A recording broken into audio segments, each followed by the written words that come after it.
Aga jingre kai FIFA Women World Cup quarter final hapringgi artli gi kenhun na deuba Europe ka Spain Persia e ka Netherlands.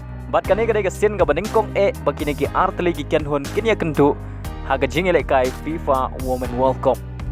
Haba pai shakane ga jingre kai quarter final haga kela step ka jingre kai kalong ka ba itnat bha haga ba ka Spain ga layo bat ben khi jar ningkong tang haga minute ka ba live pra Henry lengba ga jingre rap na ka VAR la shem ba ga dei ka offside. Bad hadu bukut kat kala step baro artli kenhun kine claim yo tap goal.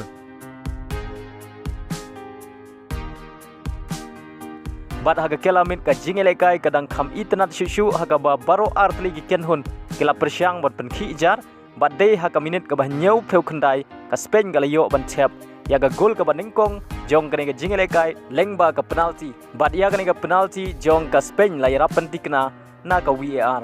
Badia ka penalty jong ka Spain la kenjat ta ka Moriona ha ka minute ka ba frap away. Bad day lang baga ka shigol kala a jingerman ya ka Spain bakan yo rong sya ka semi final. Henry Klempoy perkhat ashwa ban kot atat ka jingle kai ka Netherlands ka yo ban tap ya ka gol pen ya khai lengba ka Stephanie ha ka minute ka ba khandai peu plus away. Bad day lang baga ka gol jong ka Stephanie la penlong ya baro artli kenhun bakin ya khai biang hadu bukot ka khandai peu minute bat khat 1 minute ka additional time. Bat lahap ban penjalan ya kane ka jingle kai sya ka extra time ka ba live per minute.